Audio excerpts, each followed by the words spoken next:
Le donneur. Une petite histoire sur une grande idée. Bob Burg et John David Mann. Les 5 lois du succès stratosphérique. Loi numéro 1.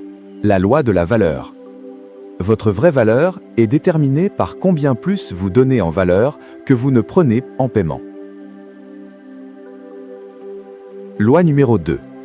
La loi de la rémunération. Votre revenu est déterminé par le nombre de personnes que vous servez et par la qualité de ce service. Loi numéro 3. La loi de l'influence. Votre influence est déterminée par la générosité avec laquelle vous placez les intérêts des autres en premier. Loi numéro 4. La loi de l'authenticité. Le cadeau le plus précieux que vous ayez à offrir, c'est vous-même. Loi numéro 5. La loi de la réceptivité. La clé d'un don efficace est de rester ouvert à recevoir.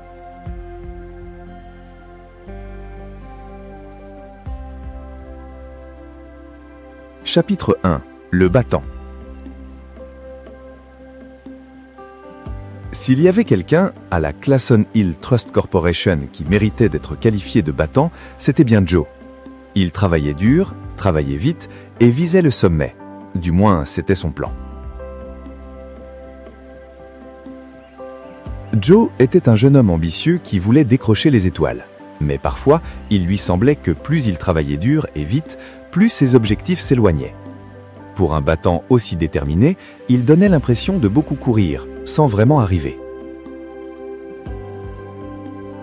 La fin du trimestre approchait et Joe était confronté à une échéance critique, décrocher un gros contrat qu'il avait surnommé le Grand Poisson.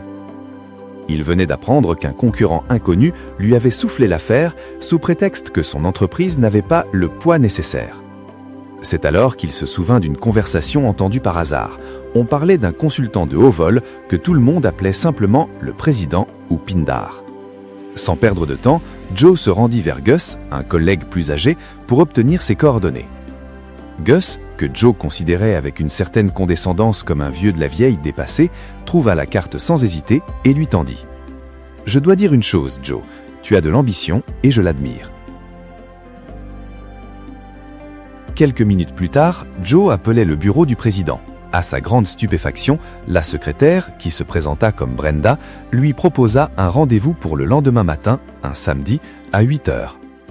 Aucune vérification préalable, aucun filtre. Elle lui expliqua simplement « Vous avez entendu parler de son secret et vous souhaitez le connaître. » Joe raccrocha abasourdi. Il allait rencontrer le vieil homme et Brenda avait ri en prononçant ces mots. Chapitre 2. Le secret. Le lendemain matin, Joe se présenta à l'adresse indiquée et découvrit un magnifique manoir de pierre de 4 étages. Il avait fait ses recherches la veille.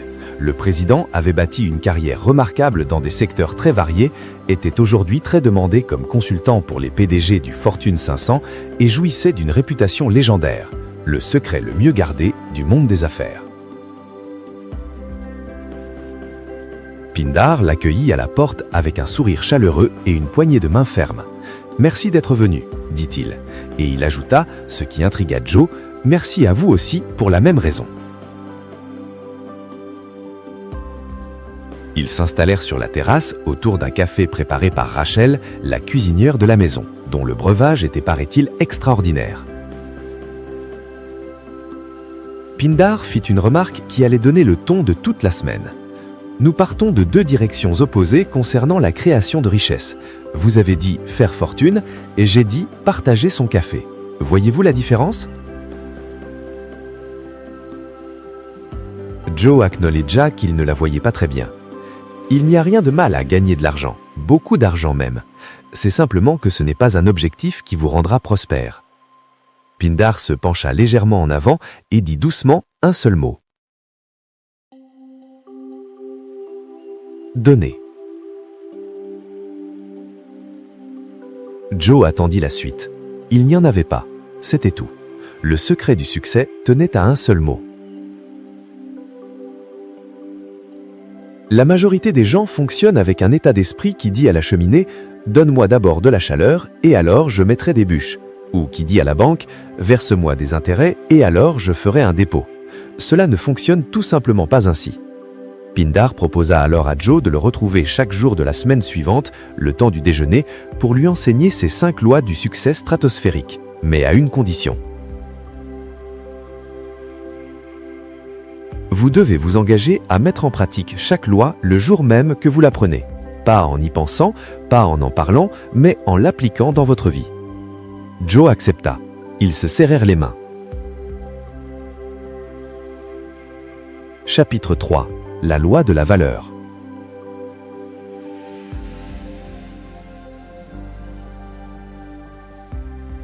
Le lundi suivant, Joe rejoint Pindar pour un déjeuner dans un restaurant italien animé, la Iafrate, où ils rencontrèrent le chef propriétaire, Ernesto Iafrate.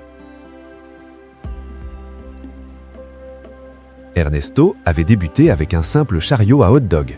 Grâce à son sens inné du service et à sa mémoire prodigieuse, il se souvenait du prénom et des goûts de chaque enfant, puis de chaque adulte qui fréquentait son stand. Il avait été élu meilleure expérience de restauration en plein air de la ville. Quelques hommes d'affaires impressionnés l'avaient ensuite soutenu financièrement pour ouvrir son premier restaurant. Aujourd'hui, Ernesto possédait plusieurs établissements et des centaines de millions d'euros de biens immobiliers commerciaux. Un mauvais restaurant essaie de donner juste assez de nourriture et de services pour justifier l'argent qu'il prend aux clients. Un bon restaurant s'efforce de donner le maximum de quantité et de qualité. Mais un grand restaurant cherche à défier l'imagination. Son objectif est de fournir une qualité de nourriture et de services qu'aucune somme d'argent ne pourrait raisonnablement payer. Joe objecta que cela ressemblait à une recette pour faire faillite. Ernesto sourit. Est-ce que cela rapporte de l'argent n'est pas une mauvaise question, c'est une excellente question. C'est simplement une mauvaise première question. La première question devrait être « Est-ce que cela sert ? Apporte-t-il de la valeur aux autres ?» Si la réponse est oui, alors vous pouvez demander si cela rapporte de l'argent. Vous donnez, donnez, donnez. Pourquoi ? Parce que vous l'aimez. Ce n'est pas une stratégie, c'est une manière de vivre. Et quand vous faites ça, des choses très très rentables commencent à arriver. Loi numéro 1. La loi de la valeur. Votre vraie valeur est déterminée par combien plus vous donnez en valeur que vous ne prenez en paiement. Chapitre 4. La condition. Mise en pratique.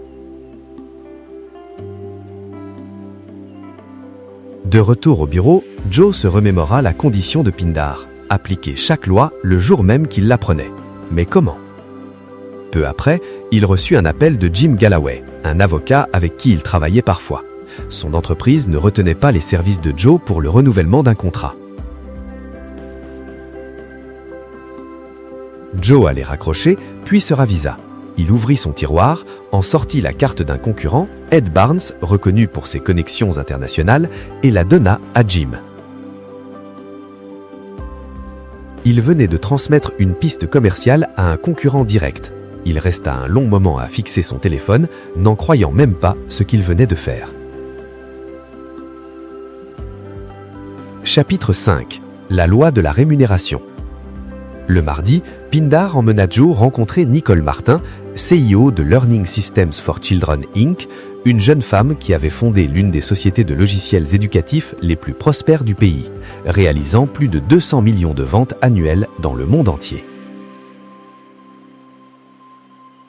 Ancienne enseignante, Nicole s'était sentie contrainte par un système scolaire focalisé sur la mémorisation. Elle avait inventé des jeux stimulant la créativité des enfants, mais ne pouvait toucher que 20 ou 25 élèves à la fois. Elle a transformé cette frustration en opportunité, en s'associant avec le père ingénieur logiciel d'un de ses élèves et une maman spécialiste du marketing. La première loi détermine à quel point vous êtes valorable, votre potentiel de succès, mais c'est la seconde qui détermine combien vous gagnez réellement. Joe fit le lien. Votre revenu ne dépend pas seulement de votre valeur, mais de votre impact, le nombre de personnes que vous servez et par la qualité de ce service. Nicole acquiesça. Exactement. Et il y a deux choses merveilleuses là-dedans. D'abord, cela signifie que votre niveau de rémunération dépend de vous. Si vous voulez plus de succès, trouvez un moyen de servir plus de gens. C'est aussi simple que cela. Ensuite, cela signifie qu'il n'y a aucune limite à ce que vous pouvez gagner, parce que vous pouvez toujours trouver plus de gens à servir. Loi numéro 2. La loi de la rémunération. Votre revenu est déterminé par le nombre de personnes que vous servez et par la qualité de ce service. Chapitre 6. Servir le café. Mise en pratique. En rentrant, Pindar s'arrêta devant la maison. Rachel apparut à la porte et tendit un paquet à Joe, une livre de son célèbre café fraîchement moulu. De retour au bureau, Joe réfléchit à comment appliquer la loi de la rémunération. L'idée lui vint simplement. Il prépara des tasses du café de Rachel pour chacun de ses collègues du 7e étage, l'un après l'autre. Ceux qu'il connaissait bien, ceux qu'il connaissait à peine, ceux qu'il n'avait jamais rencontrés. Gus l'observa depuis le seuil de son bureau et lui demanda comment c'était de servir tout le monde ainsi. Joe répondit honnêtement « Pour dire la vérité, je me suis senti un peu idiot. » Gus sourit et dit « Parfois on se sent idiot, on a même l'air idiot, mais on le fait quand même. » Chapitre 7. Rachel. Le mercredi, dans la voiture qui les menait à leur prochain rendez-vous, Joe demanda à Pindar de lui parler de Rachel. Il apprit que la jeune femme venait d'un quartier défavorisé et avait commencé à travailler à 15 ans pour aider sa famille. Elle avait exercé des dizaines de métiers différents en s'appliquant à chacun d'eux, animé d'une devise : survivre, épargner, servir. C'est en travaillant dans une librairie café que Pindar l'avait remarqué, impressionné par son sens du service et par son café extraordinaire. Il l'avait engagée sur le champ. En un an, Rachel avait développé des liens personnels avec des producteurs de café dans les 36 pays producteurs du monde et construisait discrètement les bases d'un futur empire du café. Chapitre 8. La loi de l'influence. Sam Rosen, conseiller financier de Pindar et de Nicole Martin, les reçut au 24e étage de l'immeuble le plus élégant de la ville. Malgré son bureau somptueux et son bilan impressionnant, plus de 400 millions de dollars de ventes d'assurance, record absolu de sa compagnie, Sam était d'une chaleur et d'une simplicité désarmantes. « Quand mon objectif était de vendre des assurances, je n'y arrivais pas », confia-t-il. « Ce qui a tout changé, c'est de passer d'une vision centrée sur ce que je pouvais obtenir à ce que je pouvais donner. » Il évoqua ensuite la notion de réseau. Pour lui, un vrai réseau n'était pas des clients, mais des personnes qui vous connaissent, vous apprécient et vous font confiance. Des gens personnellement investis dans votre réussite, votre armée d'ambassadeurs personnels itinérants. « Comment créer un tel réseau ?» demanda Sam. « Arrêtez de punir les comptes. » Il expliqua que le fameux « gagnant-gagnant » était souvent une façon déguisée de vérifier que personne n'avait l'avantage. Quand vous fondez vos relations sur qui doit quoi à qui, ce n'est pas être un ami, c'est être un créancier. La troisième loi, c'est ceci. Surveillez les intérêts de l'autre. Oubliez le 50-50. La seule proposition gagnante, c'est 100%. Faites que votre victoire soit la victoire de l'autre. Loi numéro 3. La loi de l'influence. Votre influence est déterminée par la générosité avec laquelle vous placez les intérêts des autres en premier. Chapitre 9. Suzanne. Mise en pratique. Ce soir-là, Joe rentra chez lui épuisé, l'esprit encore encombré des crises de la journée au bureau. Il trouva Suzanne dans la cuisine, tout aussi fatiguée. Ils dînèrent en silence. Puis Suzanne commença à parler de ses problèmes au travail. Joe allait répondre macanilement quand les mots de Sam lui revinrent. « Arrêtez de tenir les comptes ». Il réalisa que leur mariage fonctionnait parfois comme un décompte de doléances, du 50-50 pur. Il dit simplement « Non, attends, continue, je t'écoute ». Suzanne le regarda d'étonnement, comme si on venait d'annuler les lois de la gravité. Puis elle parla, vraiment parla, pendant 20 minutes. Elle finit par s'endormir paisiblement. Le lendemain matin, Joe trouva un mot sur l'oreiller. « Mon cher Joe, merci pour ta générosité. Je ne me suis senti aussi écouté, aussi entendu depuis longtemps. Je t'aime. » Joe resta un long moment à contempler ce mot. Il n'avait pas prononcé les discours qu'il croyait avoir tenus. Elle avait juste voulu être entendue. Chapitre 10. La loi de l'authenticité. Le jeudi, Pindar emmena Joe entendre le discours de Deborah Davenport, la meilleure agente immobilière de la ville, qui s'exprimait devant 3000 professionnels. Deborah raconta comment, à 42 ans, son mari l'avait quittée du jour au lendemain, la laissant seule avec 3 enfants à charge. Après un an dans l'immobilier sans vendre une seule propriété, armée de toutes les techniques de vente imaginables, elle était sur le point de tout abandonner. Sa dernière visite s'était déroulée sans filet, plus de technique, plus de pression, juste elle-même. Elle avait bavardé librement avec la cliente, et la cliente avait acheté. Ce que j'avais appris en 20 ans de vie de famille, comment être un ami, comment écouter, comment faire sentir aux gens qu'ils ont de la valeur, c'était exactement ce que le marché voulait. Elle conclut: peu importe votre formation, vos compétences, votre secteur, vous êtes votre atout le plus précieux. 10% du succès relève de compétences techniques, les 90% restants, des qualités humaines. Et la base de tout ça, c'est qui vous êtes. Voulez-vous de vraies qualités humaines? Alors, soyez humain. Dans la voiture de retour, Joe avoua à Pindar la vraie raison pour laquelle il l'avait contacté, obtenir son aide pour reclasher le gros poisson. Pindar répondit doucement: ce n'était pas stupide, c'est simplement là où vous en étiez. Et de toute façon, ce n'était pas la vraie raison pour laquelle vous êtes venu me voir. Vous ne le saviez pas encore vous-même. Alors, quelle était la vraie raison? Vous aviez envie d'apprendre ce qu'est le vrai succès. Loi numéro 4, la loi de l'authenticité. Le cadeau le plus précieux que vous ayez à offrir, c'est vous-même. Chapitre 11. Gus. Ce soir-là, avant de partir, Joe arrêta Gus et lui dit simplement qu'il avait toujours pensé à lui comme quelqu'un de naïf et dépassé, et qu'il avait eu tort. Gus lui confirma alors tranquillement ce que Joe avait deviné. Oui, il avait rencontré Pindar 35 ans plus tôt, oui, il connaissait les 5 lois depuis longtemps, et oui, il était le connecteur. C'est lui qui avait présenté Pindar à Sam Rosen, investi dans le stand de hot-dog d'Ernesto, mis en relation les Ifrates avec Deborah Davenport et contribué à financer la société de Nicole Martin. « Alors, pourquoi continues-tu à travailler ici ?» demanda Joe. Gus sourit et enfila son manteau. « Je fais ce que j'aime, parler aux gens, les connaître, trouver des façons de les aider. » Chapitre 12. La loi de la réceptivité. Le vendredi, Joe déjeuna avec Pindar sur la terrasse du manoir. Il attendait l'invité mystérieux de la semaine, le fameux invité du vendredi. Avant que celui-ci n'arrive, Joe confia à Pindar son malaise. Toute cette philosophie du don sonnait juste pour des gens comme lui, comme Nicole, comme Ernesto, mais pas forcément pour lui, Joe, qui pensait constamment à ce qu'il pouvait obtenir. Pindar lui demanda alors de prendre une grande inspiration et d'expirer lentement pendant qu'il comptait à 30. Joe ne put tenir au-delà de 12. Que penseriez-vous si je vous disais qu'il est médicalement prouvé qu'il est plus sain d'expirer que d'inspirer? Voudriez-vous l'essayer? Joe secoua la tête. Absurde, on ne peut pas expirer indéfiniment. Exactement. Et pourtant, c'est ce que nous faisons en tentant de donner sans recevoir. Recevoir est le résultat naturel du don.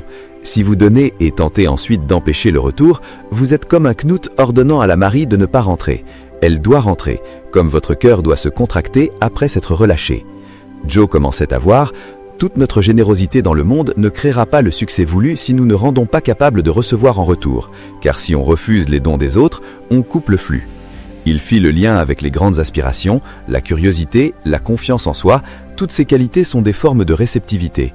Être ouvert à recevoir, c'est être ouvert à la vie. Il demanda ensuite: et l'invité du vendredi, qui est-il? Pindar sourit et dit: c'est vous, mon ami, c'est vous. Loi numéro 5. La loi de la réceptivité.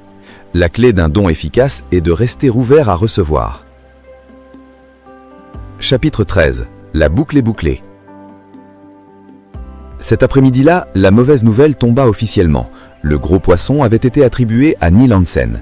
Joe avait manqué son quota pour le 3e trimestre consécutif. L'avenir semblait incertain. Gus vint s'asseoir à son bureau. « Tu ne peux pas mesurer ton succès à l'aune de ce contrat. Ce n'est pas là que réside l'enjeu. » Alors, où est-il? L'enjeu, ce n'est pas ce que tu fais, ni ce que tu accomplis, c'est qui tu es. Joe resta seul dans le bureau vide, nettoyant la machine à café, rangeant les tasses, un calme étrange régnait. Il essayait de ressentir ce que Pindar avait appelé la réceptivité. Le téléphone sonna à 18h15. « Allô, c'est Joe ?» Une voix inconnue. « Neil Hansen. » Oui, le Neil Hansen qui lui avait pris le gros poisson, référé par Ed Barnes, le concurrent auquel Joe avait lui-même donné un contact une semaine plus tôt. Hansen avait un problème urgent. Un client colossal, à côté duquel le gros poisson n'était qu'un minot, avait perdu son fournisseur de café de luxe à 3 semaines du lancement de 3 chaînes hôtelières internationales fusionnées. Volume énorme, qualité irréprochable exigée, délai impossible. Joe prit une longue inspiration. « Je crois que je connais quelqu'un. » Chapitre 14. Le donneur. Un an plus tard, une jeune designer nommée Claire se rendait à son premier rendez-vous avec l'un des fondateurs de Rachel's Famous Coffee, une jeune entreprise qui avait connu une ascension fulgurante depuis son lancement. Neil Hansen l'accueillit dans une grande salle de conférence où trônait une maquette détaillée d'un village autonome en montagne alimenté par des éoliennes et un système d'irrigation ingénieux. Les murs étaient couverts de photographies noir et blanc d'enfants du monde entier, toutes prises par Rachel lors de ses voyages. Le troisième associé l'a reçu dans son bureau. « Appelez-moi Joe ». Il lui annonça que le contrat marketing avait été confié à son concurrent, plus expérimenté, mais ce n'était pas pour cela qu'il avait voulu la rencontrer. La fondation Rachel's Famous Coffee s'apprêtait à lancer une initiative internationale, aider des communautés autochtones d'Amérique centrale, d'Afrique et d'Asie du Sud-Est, tous les pays producteurs de café, à créer des coopératives économiques autonomes. Joe cherchait quelqu'un pour concevoir et coordonner la campagne mondiale de levée de fonds. Claire, stupéfaite, posa la question qui lui brûlait les lèvres. « Comment faites-vous tout ça ? En moins d'un an, vous avez déjà un impact mondial. Quel est votre secret ?» Joe sourit et dit « Cette question mérite une réponse claire et complète. Je vous la donnerai volontiers au déjeuner. Avez-vous été à l'Ifrates? C'est notre restaurant préféré. Il y a quelqu'un là-bas que j'aimerais vous présenter. » Les 5 lois synthèse finale. Loi numéro 1. La loi de la valeur. Votre vraie valeur est déterminée par combien plus vous donnez en valeur que vous ne prenez en paiement. Loi numéro 2. La loi de la rémunération. Votre revenu est déterminé par le nombre de personnes que vous servez et par la qualité de ce service. Loi numéro 3, la loi de l'influence. Votre influence est déterminée par la générosité avec laquelle vous placez les intérêts des autres en premier. Loi numéro 4, la loi de l'authenticité. Le cadeau le plus précieux que vous ayez à offrir, c'est vous-même. Loi numéro 5, la loi de la réceptivité. La clé d'un don efficace. La clé d'un don efficace est de rester ouvert à recevoir. Le secret pour réussir, c'est de donner. Le secret pour donner, c'est de s'ouvrir à recevoir. Bockberg et John David Mann, le donneur.